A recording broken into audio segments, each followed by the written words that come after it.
back, everyone. So Samsung just dropped a whole bunch of new stuff in their Unpacked event this morning. 3 new phones in the Galaxy S21, S21 Plus, and Galaxy S21 Ultra. They also announced new Galaxy Buds Pro and Galaxy Smart Tags. Let's break it all down, starting with the new S21 and S21 Plus. The S21 series is Samsung's new range of flagship smartphones for 2021. The very first thing that jumps out at you is the new design. Super futuristic and sleek. I gotta say I'm a big fan of this. The most notable bit is the new camera bump, which is contoured over the corner of the new phone and is actually one piece with the all-metal rails of the phone. Compared to the isolated box on the back of the phone camera bump that is virtually on every smartphone over the past couple of years, this is a really fresh way to integrate the camera housing, and it's really bold. You're gonna be able to spot this phone instantly, and I think Samsung did a pretty bang-on job with this new design. The contrasting colors of the metal frame and the back of the phone look great too. I'm big fans of whites and blacks for phones, but I do really enjoy the other colors they're offering this year. The first difference between the S21 and the S21 Plus is obviously the size. But the next difference that isn't as clear from the previews of these phones is the back of the phones are different materials. While the S21 Plus is a matte finish over glass, much like last year's S20 or iPhone 11 Pro, the base S21 is a matte finish on top of plastic. Now, that doesn't make it bad or cheap feeling. A lot of phones use finished plastic backs, and the plastic used in devices are still really high quality and will feel good in your hand. I obviously prefer glass, but there are reasons for this choice that I'll get to. The screens on these phones are looking great, a Samsung staple. The S21 is a 6.2-inch screen, and the S21 Plus has a 6.7-inch screen, both OLED. Last year, Samsung jumped the S20 line up to 120Hz refresh rate, capped at 1080p screen resolution, down from the 1440p native resolution of those phones. The changes this year are both phones are on 1080p, so a bit of the downstep there, but if you're using 120Hz, it wouldn't have been any different than last year's models. But the real change here is its adaptive refresh rate on the display from 48 to 120Hz. Meaning that based on what you're doing on the phone, the screen will ramp up or throttle the refresh rate of the screen, giving you a better experience if you're scrolling around a bunch or gaming. But if your phone is awake but not being used, the phones will not eat as much battery if they were running 120Hz refresh rate all the time. So that's a welcome upgrade. Lastly, for the displays, Samsung has introduced what they call Eye Comfort Shield, which basically uses machine learning to determine when in your day you want blue light to be reduced so you can sleep easier. I don't know how that would be more beneficial than just having blue light turned up or down based on the time of day. Maybe you work a night shift and your schedule is a little bit different. I'm not sure. Let's jump into the rest of the specs.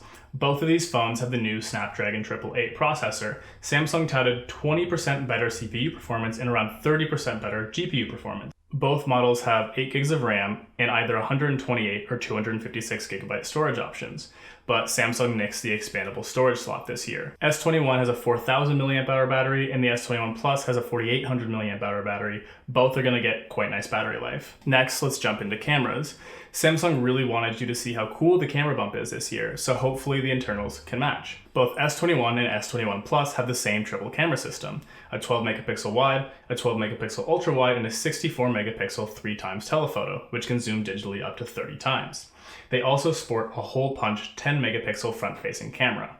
One of the features they were touting was an AI-based selfie enhancement, which I would personally hate, but it's there if you want it. Other new camera software updates include a studio mode, basically AI-adjusted lighting. They have enhanced auto white balance for skin tones and a backdrop replacement, which replaces the background of a portrait with a color that matches the color of the photo. Kind of cool, but still probably something I wouldn't use. Moving to video, the main camera can shoot 8K video, and you can pull up to 33 megapixel stills from your 8K video files, which I think could come in handy occasionally. I definitely enjoyed the video demos featuring parkour very heavily as a subject matter. Samsung also brings a new single take feature, which lets you record video and it will auto shoot stills and create boomerangs and a whole gallery of pre-made media all while you filmed the video. I'd be curious to see how well this works in practice, but I'm someone who wants to shoot something with a lot of intention, so I don't think I'd find this very useful. There's also a director's mode for previewing all of the cameras and being able to switch between them. The S21 starts at $799, which is a drop from last year. The changes in materials, the plastic back, and the screen resolution are likely to help push this price down. And I can't complain, I think this is a great move. And the S21 Plus starts at $999. But that's not all for Samsung's phone reveals today, as they also dropped the S21 Ultra. Now, the Ultra moniker has become known for the absolute top of the line in Samsung's products. The Ultra phones are big spec beasts with lots of big numbers, so let's take a look. Starting with the design of the phone, it's very similar to the S21 or S21 Plus, but with a larger 6.8-inch display and a bigger camera notch. You can definitely see how the cameras are quite a bit bigger, similar to how the cameras on the iPhone 12 Pro Max are a lot bigger than the rest of the 12 series. More to say about these cameras in a second. The display is a gorgeous 1440p up to 120Hz refresh rate with 1500 nits peak brightness, and that is mighty bright. The Ultra has adaptive refresh rate as well, but goes all the way down to 10Hz for even more potential battery save. And the bigger, badder specs continue. Do you see a trend yet? 5000 mAh battery also uses the Snapdragon 888. Comes in 128, 256, and 512GB storage options, again with no expandable storage. 12 gigs of RAM now, unless you opt for the Big Daddy 512 storage option, and then you get 16 gigs of RAM. Big numbers. The cameras on the Ultra are probably the most noticeable difference from the other S21 phones. This time we have 4 lenses and a laser autofocus system. 108 megapixel wide camera, 12 megapixel ultra wide, and not 1, but 2 telephoto cameras.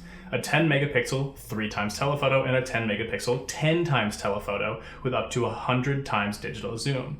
Kinda surprised to see 2 telephoto lenses on this camera, but okay. The main sensor can bin 9 pixels into 1 to get more detail into photos. That's the glory of the 108 megapixel camera. And it can do 12-bit RAW photos as well. For video, the Ultra can shoot 8K video, but it can also shoot 4K 60 on every camera on the phone, even the 40 megapixel selfie camera. 40 megapixel front facing is a lot. So basically this is Samsung's camera beast and they really want you to know it. Lastly, on the S21 Ultra, it's the first non-Note series phone from Samsung with S Pen support. Samsung is releasing new versions of the S Pen with some new accessories like a case to hold your S Pen with the S21 Ultra. That's definitely gonna make some Note series fans excited. And ironically, after yet again making fun of Apple for another controversial move, Samsung follows directly in Apple's footsteps and does not include a charger in the box. You're gonna see this from a lot more phones this year, so be prepared. The S21 Ultra starts at $1199, a big price for big specs. It ships on January 29th. These prices are all $200 lower than last year, and I think this is a big aim by Samsung at a more ecosystem-focused strategy. They talked about ecosystem a lot in their presentation, but hey, lower prices is a win for consumers. Just to touch quick on a couple other things Samsung announced at the Unpacked event today, they dropped new Galaxy Buds Pro, very clearly trying to compete and catch up with AirPods Pro in both the name and the feature set. They have active noise cancelling, auto device switching, 360 audio, think spatial audio for AirPods, and they start at $199. And the announced Galaxy Smart Tags, Bluetooth trackers for anything, which I find funny because we know Apple has been working and readying their own tracker tags for a long time now, and Samsung just swooped in and beat them to the punch. But that's kind of the gist of everything. That's everything new from the Samsung Unpacked event this morning. So what do you think? Are you excited for these new phones? Let me know in the comments. I think these are pretty cool and I'm excited to see more from them. So yeah, thanks for watching and I'll see you guys next time.